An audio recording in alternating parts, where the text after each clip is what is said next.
What's up, Game Devs? T-Chan here, and welcome to episode 28 of Game Dev Loadout, where I chat with today's most experienced game developers 7 days a week, where we learn about their backgrounds, the challenges they faced, and the tools they use to reach success. And today's featured guest is Om Tandon. Om, it is go time. Are you ready? I'm good to go. Awesome. He is the director of user experience at Digit Games Studio. He has 12 plus years of experience in building massively entertaining and monetizing experiences for 80 million plus engaged players in franchises like Disney, 20th Century Fox, and Marvel. Prior to Digit, he has worked in Gameloft, and he has also started a gaming studio called June Software. So go ahead, give us a bit about your personal life and how you got started in the game industry. First of all, thanks for the kind words, Tony. Yeah, so how I got started in games industry, it was a bit of a struggle. It wasn't as easy, maybe it might have been for other people, because I started my career back in India, and when I was growing up, there wasn't that much awareness about games. Like, games industry came very late to East, especially in India. But my dad was in the army, and I was really fascinated by tanks and aircrafts. I still remember I used to go to military libraries, look at Jane's Defense Weekly and, other defense articles, and I could see these cool concepts of upcoming technology, not only just military, but also related to space. So that really piqued my interest, because I had a creative bent and I wanted to do something with design. I just didn't know for sure what to do. While growing up, of course, I used to play a lot of games. I still remember playing Doom for the first time, and it gave me a scare, but it was something, it was something I've never experienced before. So it was really a great feeling, and I knew that was something I could look forward to. But being from India, the conventional expectations that parents have is that you either become a doctor or you either become an engineer. I mean, those were the only two choices back then in early 2000s or 90s. But thankfully my parents were very supportive of my decision, but they made sure that I got my education. So I have a background in economics honors, which I didn't realize at that time. I was like, why am I even studying this? But it really comes handy now. After I finished my BSc, I had the option to enroll for MBA. I gave an example. MBA, I had the results in my hand, and on that very day when I have to decide whether to go for an MBA or to do something else, I still remember I went to an internet cafe, I Googled, and I found what kind of design courses are available. And as I mentioned before, there wasn't any game industry, there wasn't any courses available. I found a course in advertising and graphics, and I said, okay, let me sign up for this, and we'll take it from there. So I got into advertising and graphics. The course was really good, but I realized 6 months down the line, this is not what I want to do. I want to get into gaming. So I took it upon myself to create a portfolio, which would help me fulfill my dreams. So I graduated top of my class. I turned down many lucrative offers for some of the best advertising agencies in my country because I wasn't interested in them. It took me another 1 year to polish up my portfolio, and finally I got my first break. So that's how I ended up in games industry. I love how, like you said, the Mideast wasn't big in the video game industry, but you were still able to carve a way into it. You built a portfolio. You didn't let anything stop you. And that is awesome. What do you consider your main area of expertise? So it's interesting because when I started in gaming, I've donned many hats during my career. I started as a concept artist, then I moved on to UI design. I also worked a bit on 3D texturing and 3D modeling, and later on art direction, creative direction, and so on. But as I mentioned before, like UX by itself is pretty new to gaming, and it's explosive. It's happening everywhere. All big gaming companies and small gaming companies, everybody's embracing UX, which is really good to know. But I think UX is my strength, and the reason being, as I mentioned, my background is in behavioral economics. I was always interested in player psychology, and even in advertising, we were taught about, how to create and engage consumers, how to understand their needs. So I think now I'm at a juncture where I'm able to, combine my background along with my creative skills, which I've accumulated over the years. So I would say UX strategy and tactics, like creating a vision, is what is my competence right now. What is something about UX that we game devs should know about that we probably don't? Okay, so one of the things which I've come up with and I've experienced while working with game devs is, traditionally game development has all been about like how game designers, wanted to create something which would be fun to play. But a lot of times what happens is we end up creating something which is fun to play, but for us, not necessarily for the end user or for the players. And throughout, for past 5 years, I've been engaging in UX, validating, core game mechanics and user flows. I have found that it's not about building something for the user, because when we are building it for the players, we are assuming they're still assumptions. What you have to do is you have to build it along with the players, and that's where UX comes in, because UX allows you to validate your mechanics or your game flow before ever releasing a product, which might have faults, which might not ring a bell with the user. So you are able to validate your concepts much more further in advance. So it's all about building with the player, not building for the player. I'm curious, what are other common mistakes, even at a pro level? So you say like you need to build along with the players. Are there any other common mistakes with that? See, the common mistake, the first one is, like I said, we work with assumptions that, if even with a company, like, so what happens is, like, imagine I'm a studio, I'm working on a game, and I've been working on it for past 6 months to 1 year. So what this leads to is my emotional investment in the game itself. Mm-hmm. I am biased. I would love what I worked on, right? So if somebody says something bad about it, it's like, somebody's criticizing your baby. So you have to avoid that trap. And that's where, you have to set up a pipeline where you're working with UX researchers who can, get people from outside, conduct it under a sanitized condition, uh, properly treat it as a UX controlled experiment rather than, just going out there and saying, sharing it with your family and saying, hey guys, check it out. Does this feels fun or not? So I think that's one of the biggest traps that we have to avoid. We have to avoid falling in love with what we create, and we have to, of course, understand what do the users want. If people had to teach themselves like how to be a better UX designer, what would you suggest they use? Like, is there any resources out there they could use to learn how to make better UX designs? Yeah, so see, I think a lot of resources are available online. Like, it's always good to have some kind of research background. So like, even now, like, UX is very specialized. It's not just that you can be a UX designer. In order to validate, you need to have a UX researcher.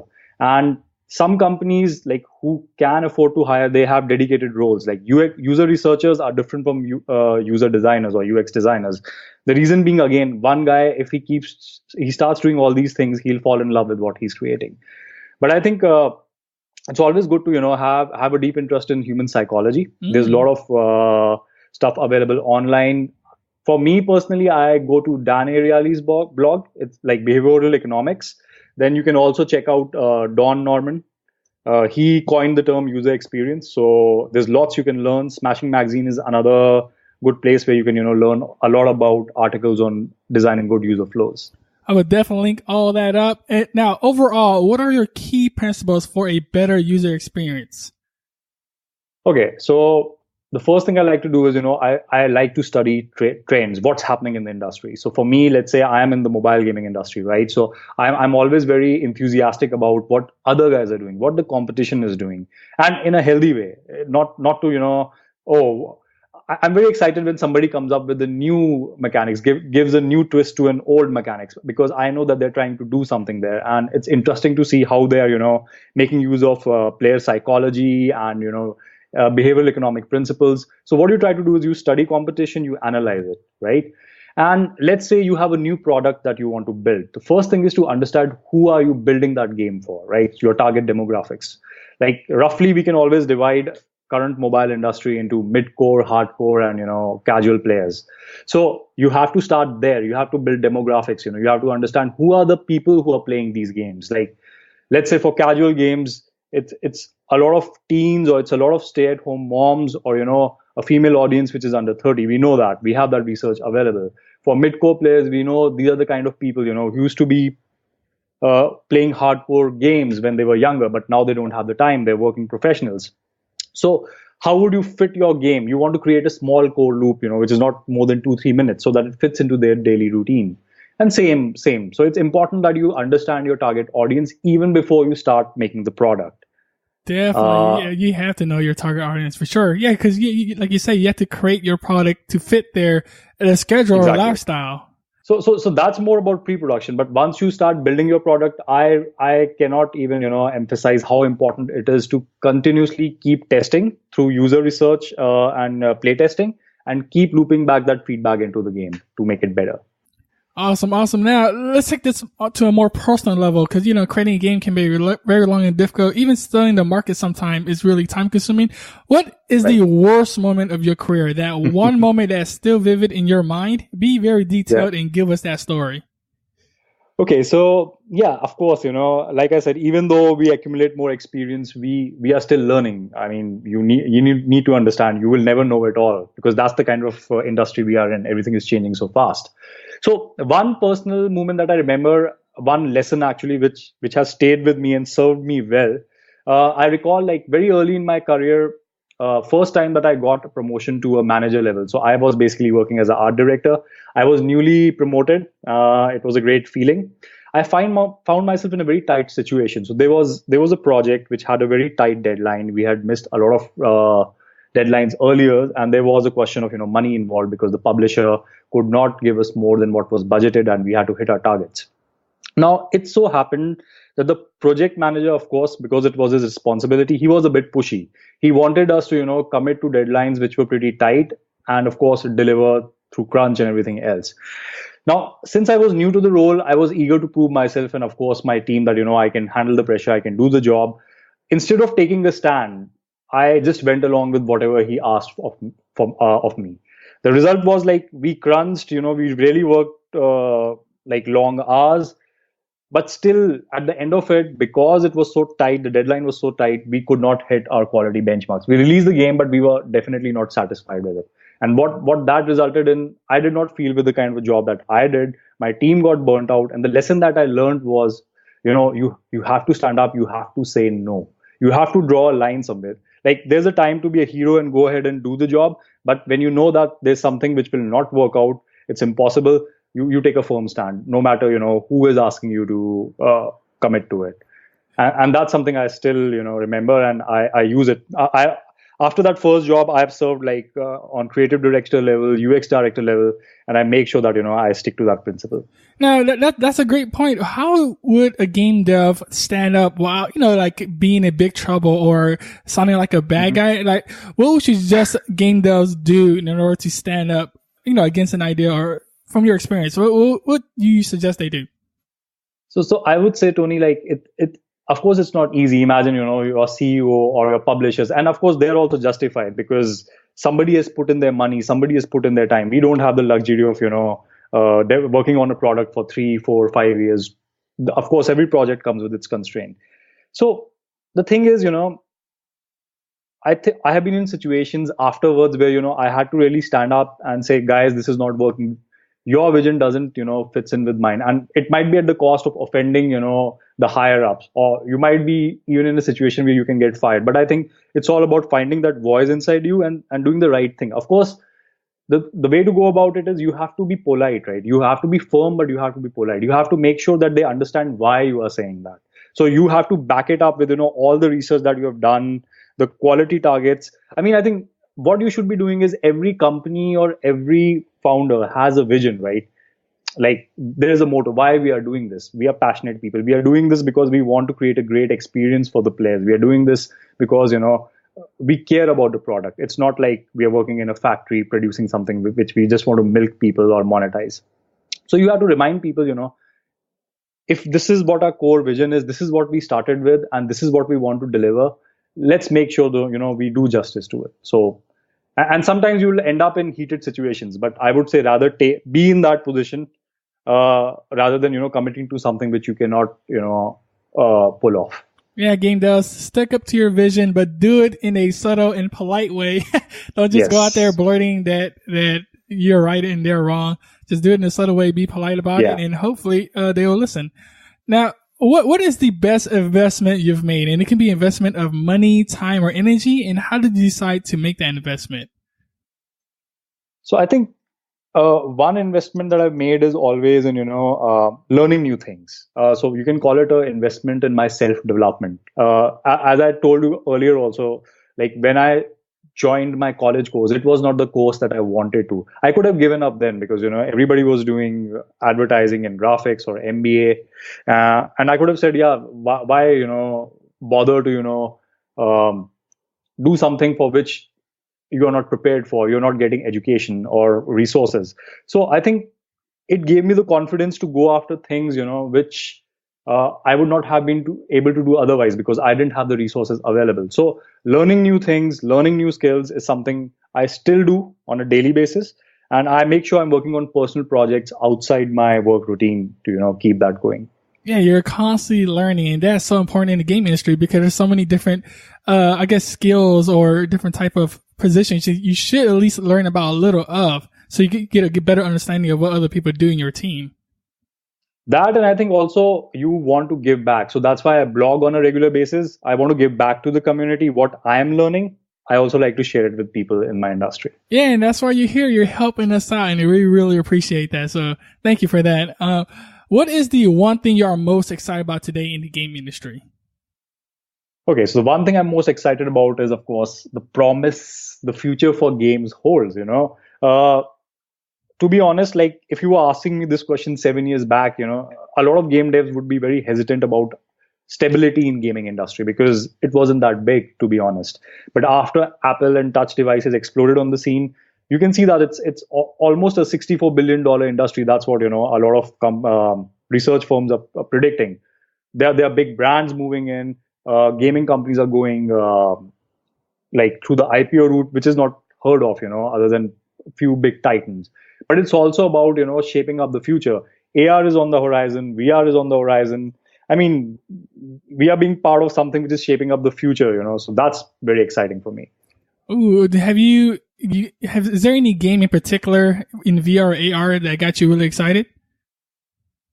Not yet. Of course, Pokemon Go, in the sense like it brought a commercial angle, but I think something which I will play on everyday basis, I'm still waiting for that. Yeah. Oh, I can't wait to see the future. It's going to be awesome. Don't forget Game Devs. You can check out GameDevLoadout.com for all the show notes. You can also subscribe to my email list to get tips and updates. And now we have reached crunch time, the phase that most game devs dread, but we are here to overcome it. Basically, I would ask quick questions and you'll be giving us a ton of valuable information in return. Are you ready to crush it and release the show? Yeah, grill me. Yes. Oh, what was holding you back from becoming a game developer?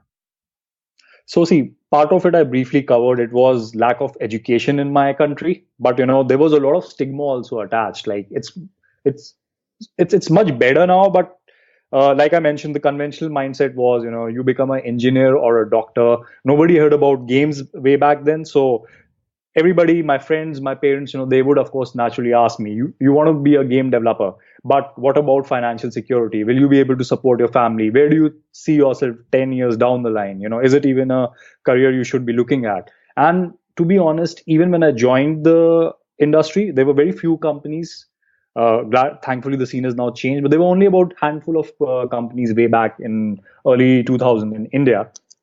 And I could see that a lot of my colleagues were also frustrated, because they would be there on the projects, but a lot of them changed their careers midway because they found lack of opportunities. So of course, that financial stability plus a mindset where people were not embracing creativity was something which was holding me back. But like I said, persistence is the key, and I'm glad I persisted. So yeah. And right now, how fast is it growing in the Middle East, the video game scene? So I think it's growing in Middle East, but in India, it's growing at much faster pace. I think countries like Korea, India, Singapore, China, they're really taking the lead, So I think the pace of growth is much faster than West out there. Oh, nice. I love it because it's so global. Video games are so global, and I just love that. What's a personal habit that contributes to your success? So again, I partly covered it. Like, never say that, you have learned enough. You should be humble enough, no matter how far you have made it in your career, that, like I said, technology is changing in blink of an eye. So we have to keep updating ourselves, and also just have a personal project outside work. It can be anything, whatever you are passionate about. and keep learning skills and also sharing it with other devs as we are doing right now. I think that's a good habit to have. What is the best piece of advice you've ever received? Best piece of advice I ever received. Mm, Best things comes to those who wait. So I think it's all about patience. Uh, uh, like reason is important is, game development is full of highs and lows, right? They're extremes. You never know what it's going to be like the next moment. So be patient, be persistent. So that's why the best things come to those, who are patient, who are not just giving up midway. So yeah, be persistent. How has a failure set you up for later success? I think I cherish my failure more than my success because, yeah, I mean, uh, and in fact, I miss those. So, and being in UX design, it's all about getting like failing, but failing fast. That's what like working with startups. I've been lucky enough. I've worked in like big companies like Gameloft and WMS, which are like mobile giants. But I've also worked in small startups, and there you learn that failure is something you need to embrace, but you just need to fail fast. Is there like a particular failure that you can remember that you really enjoyed? Not in particular. We did have tight spots, where again it was like we designed a feature which we thought, will do great, will work out well. But because at that point we were not doing that much of UX testing, uh, we built something which was good enough for us. But when we brought it online, after polishing it for over a year or two, we didn't get the kind of KPIs, we expected, the retention or monetization. And that just opened up our eyes to, we need to not build a game for people, but build it with people. Build it with people. Share an internet resource we game devs should use. So I think I briefly touched on some of those. So I would say if you are interested in behavioral economics, that's really good if you're trying to understand how to monetize people better, but in a way which is not like cheating them. You should look at Dan Ariely's blog. It's really good. For UX related resources, there's a site called Cognitive Load or Cogload. It really simplifies UX principles and psychology into something which people on everyday basis can understand. I look at Gamma Sutra a lot, Gamer Biz, and Smashing Magazine for getting my UX inspiration. This next question is a bit of a doozy, so take your time if you need to. Imagine you woke up the next morning in a brand new world and you knew no one. You still have all the experience and knowledge you currently have today. Your food and shelter is taken care of, and you have a laptop. What would you do step by step on the path to become a great game developer? Okay, that's an interesting one. So I think the first thing I would like to do is just to understand where I am, because I have to understand who are the people around me, what are their interests. I'll study them first, because like I said, game development, at least from a UX perspective, is all about understanding your target demographic. So I would see what kind of environment I am in, what kind of people are around me, what are their interests, what has been their exposure to games. For example, if those people or that society, they have not had much experience with games, I would like to gradually build something. So let's say they're playing casual games. I would start with ideas, which would help them mature to new mechanics. So I would first like to build a game which is simple enough, which they can understand, see how much fun they are having. Based on that, I would iterate. And then slowly I'll start segmenting it in a way that, I can build something which different pockets or segments of people can really enjoy. So yeah, I would like to slowly mature and, take them from casual gaming to mid-core gaming, maybe hopefully hardcore gaming. I love that because you study the market, you study the trend, and you create a game along that. It's just as simple as that. You just got to do the research. We have reached the end. Go ahead and give us a parting piece of guidance and how we can connect with you on, and then we will say goodbye. Cool. So games industry, everybody out there is really at an interesting juncture at the moment. Like I said, there's so much happening. And after spending 12 years in the industry, I can tell you this is the most exciting time to be in, because you have big companies, people having faith in gaming, considering it as a mainstream industry. There's AR and VR on the horizon. UX is also now happening. It is being embraced by everyone. I would say just if you enjoy, you can see yourself working in games industry, don't give up. There are so many resources out there. Be at it, and if anybody has any questions regarding how to break into gaming or UX, feel free to get in touch with me. The most obvious channels are, of course, LinkedIn and Twitter. And if somebody wants, they can reach out to me on my email ID as well. Take them on that offer. Game Does is willing to help you out. It's been a pleasure. Thank you so much for sharing your journey with us. And for that, we are truly grateful. We look forward to your future work. And until then, we will catch you in next time. Thanks, Tony. Cheers. Cheers. Thank you, Game Does, for listening. And remember that knowledge is only potential power. Execution is the game. Go check out my website at gamedeveloper.com for all the show notes. If you want to listen to more inspiring stories, make sure to subscribe to the podcast. Until then, keep on making games, and I will see you on the next episode. Bye.